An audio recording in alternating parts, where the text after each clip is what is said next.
G'day everyone. For those who came in late, you're listening to the X Band, the Phantom podcast. Who the heck am I? We'll get to that in a minute. Please subscribe to us via your favourite podcast player or YouTube, and do not forget to leave a review. Now it's time for the song. 500 years ago, he washed ashore the sole survivor of a shipwreck. And upon the skull of the man who killed his dad, he said, "I'm mad, I must eradicate piracy, injustice and cruelty, and all my sons will follow me, so evildoers will believe that this man cannot die." The Phantom, The ghost who walks, the Phantom, enemies beware, the Phantom's always there, but you won't mind the Phantom. He finds you. We are the X Band, the Phantom podcast from the Chronicle Chamber. Our website is chroniclechamber.com, and you can contact us on email via chroniclechamber@gmail.com. If you are a regular listener, you'll be wondering who the heck I am. My name is Matt Kyme, and I'm very thankful to the Chronicle Chamber lads for letting me steal their podcast for this session. Today I'm going to be reviewing The Sky Band, the second ever story by Falk and more. You might know me as the guy who wrote A Day at the Races. If you're familiar with that story, you will know that I'm a massive fan of Lee Falk and Ray Moore. So this review here for The Sky Band is something very personal to me. The Sky Band first appeared in American daily newspapers on the 9th of November 1936 and is set immediately after the events of the Singh Brotherhood. Diana believes the Phantom to be dead. Sala has saved the Phantom from the cruel Kabai Singh and has also revealed that she is a wing of the Sky Band. She is currently being held captive in an army hospital by Captain Melville Horton, who intends to find out more about the Sky Band. While he is at it, he should ask her how she transformed from some sort of Asian concubine to an American aviatrix in a matter of a few frames. Happy now? Get a good look. Before Horton has the chance to ask her anything, she breaks a mug over a randy soldier's noggin and makes her escape. This leads to a misunderstanding, and before you know it, the Phantom is accused of helping her escape. He himself has to escape the army and track down Sala. We see the Sky Band in action, and they are a very well organised band of sky pirates. Colonel Devon is introduced, and he and Horton are certain the Phantom is in cahoots with the Sky Band. The hunt for the Phantom intensifies. At this point, the Phantom turns up to tell Horton he is not one of the Sky Band. He doesn't really have any compelling proof. In fact, his decision to sneak into the army base to tell Horton he is innocent is entertaining but kind of pointless. Horton directs his men to capture the Phantom, but they are completely useless. The Phantom gives a stack of them a skull mark on the jaw, which seems like a pretty rotten thing to do since these blokes are just trying to do their jobs. Why not turn the ring around, or maybe not punch them? Maybe just jump the fence and run away. Is there any need to whomp these guys? Devil gets caught in a trap and the Phantom is captured by the army, taking us roughly back to where we started. We're 6 pages in now and really not a lot has happened. Devil manages to escape and hoofs it to the jungle. The Phantom tells Devon and Horton he is not in the Sky Band again and ends up in a cell. Devil fetches Garan and the Bandar, who come and knock out a bunch of soldiers with thunderhead arrows. This is a nice touch, but at this stage I'm really feeling sorry for these soldiers. The Phantom is freed and returns to the Skull Cave, where he vows to catch Sala and the Sky Band. He gets a message out to the jungle folk to be on the lookout for planes. This message is sent via the signal drums.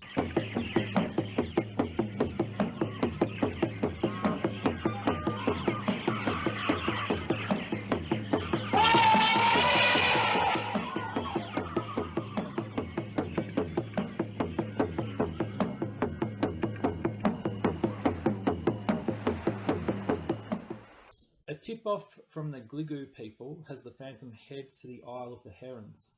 There he jumps in a canoe with the Gligu and starts investigating. The Sky Band sees the canoe and decide it must be sunk. The Phantom and the Gligoo survive, and the Phantom decides to head to the Isle of Herons with Devil. Before too long, he ends up in quicksand. Now, I don't know about you, but when I was a kid, I was terrified of quicksand. I was always worried that that was how I was going to die. Luckily, Devil helps him out. The Phantom is eventually captured by a tree. No, scrap that. A group of trees. If I was in the Sky Band and I saw I was on tree roster, I would be spewing. What a lousy job. Sal is back in the picture and she is all over the place. She loves the Phantom. She hates the Phantom. Sala needs to go and see a brain doctor. Naturally, she takes the time to explain the whole operation to the Phantom before bothering to take him to the leader of the Sky Band, the Baroness. Phantom discovers that the Sky Band are all women. Falk obviously loves this concept because he returned to it again and again in his career. The Baroness almost immediately falls in love with the Phantom. This is one of Falk's most repeated tropes, and I really like it. At this point, the Baroness and Sala are both madly in love with the Ghost Who Walks, and he pretty much spends a large percentage of this story in captivity. This is another Falk trope. He lets the Phantom rest up in a cell while the other characters start to plot and betray each other. When you think about it, the Phantom really hasn't done much in this story other than get captured. And where the heck is Devil? We haven't seen him in ages. Suddenly, out of nowhere, and for no apparent reason, Diana has arrived in Calcutta and is met by Horton. They hop on a clipper and Horton tells her about how the Phantom is in the Sky Band, but she doesn't believe it. Meanwhile, and also for no apparent reason, the Sky Band decide to take the Phantom on one of their pirate raids. Just for the lols, I guess. And guess which plane they target. If you said the clipper, which Horton and Diana are on, you get 10 points. To protect Diana, the Phantom pretends not to know her and allows the Baroness to kiss him. Poor Diana. She's heartbroken. Horton is stoked. He's been wanting to cut the Phantom's lunch since the first story. The Phantom is whisked back to his cell in the island of Herons. Did I mention he spends this whole story as a prisoner? The Baroness and Sala start to resent each other. The Baroness sets Sala up, sending her on a mission she knows will be a failure. This seems like a costly way to get rid of a third wheel, but that's okay. Sala is captured by Horton and realises she was set up. Her revenge? Lead the army straight to the Sky Band and the Phantom, who's doing what? Oh, that's right, he's in his cell. The army bomb the hell out of the Isle of Heron, just as they did 2 times earlier to the Singh bases in the Singh Brotherhood. But this time, the Baroness has a plan, and the Sky Band has already moved on to a new base. Very clever, Mr. Falk. Many flying hours away from the Isle of Herons, the Phantom and Devil are reunited. The Sky Band have a brand new base. The Phantom brings up the very valid point that Sala could bring Horton's forces here for another mass bombing, but the Baroness doesn't seem to care, and that idea is never brought up again. The Baroness is much more interested in talking about her new plan, kidnapping wealthy passengers who are travelling on the Olympia, the world's largest blimp. It's worth noting that this scene was written before the Hindenburg disaster, and travelling on blimps was all the rage in the 30s. The Hindenburg was destroyed a month after this story finished up in the newspapers. The story doesn't explicitly say how long the Phantom is trapped in his cell, but it's implied that at least a number of days pass. How does he escape? He trains a mouse and uses it to scare the women.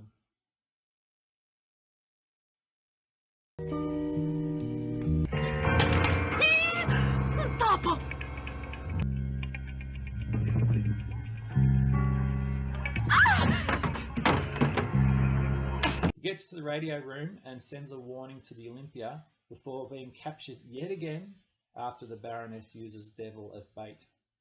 Horton sets a trap for the Sky Band, who come out seeking the Olympia. The greatest air battle of the Orient occurs, unheralded and unwitnessed.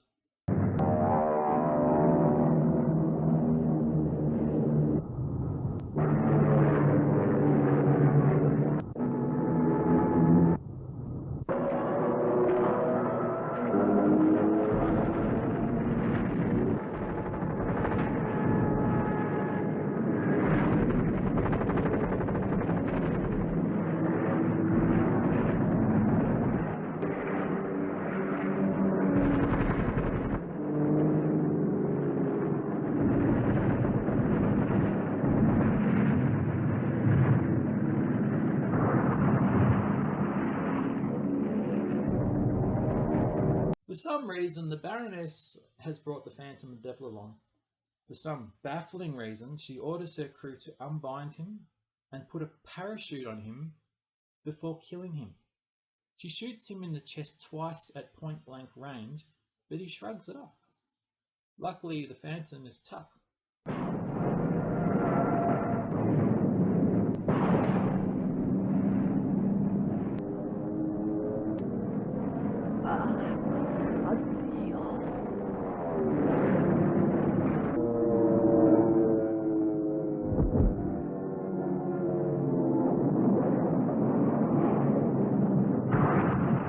The Baroness bites down on her poison pill and her plane goes down as the Phantom uses his parachute.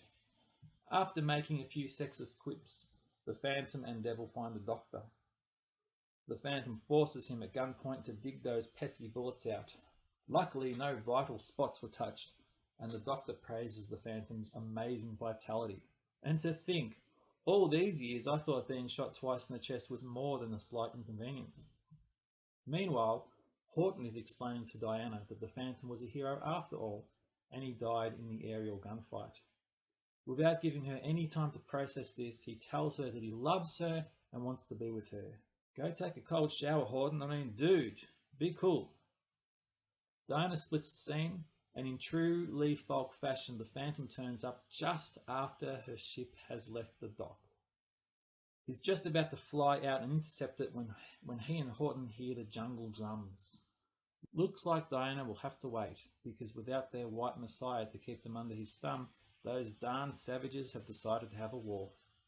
Lucky the Phantom's family has been lying to them about being gods for the last 400 years. So, white supremacy to the rescue! How many times has the Phantom captured crooks who were using his own tricks against the natives? The Haunted Castle, the Scarlet Sorceress, Mermaids of Mallow Straits, Diana, Aviatrix Lost, the Ape Idol of the Darugu, the Jungle Tourney, Vampires of the Kokana, I've never known how to pronounce that, the Dragon God, the Fire Goddess, the Golden Princess, Largo, the Lake God, and many other stories feature the Phantom stopping people from pulling off the same scam his family has been using for centuries. Is the Phantom actually a villain? He should have stayed in New York. So, what do I think about the Skyband? I love it. In many ways, it's a far better story than the Singh Brotherhood, but it's a shame the Phantom has a relatively passive role in the story. Diana seems underutilized, but her few scenes are crucial to the story, and Falk has set the scene for many future stories where circumstances and misunderstandings jeopardize her relationship with the Phantom.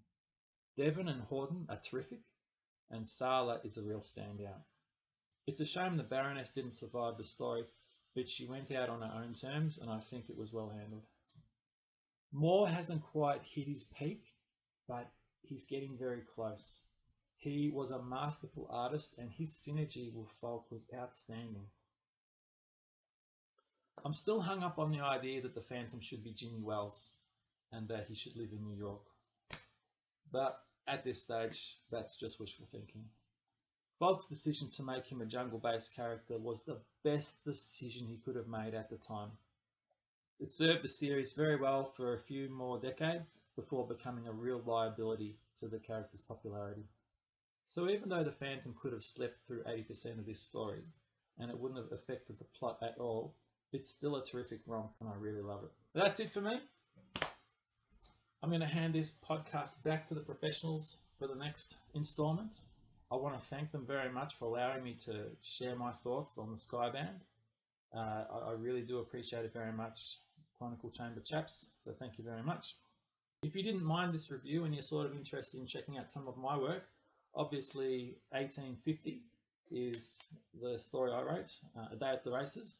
You can also check out my Facebook page, The Wrath of the Cursed Comic, which is a series I do.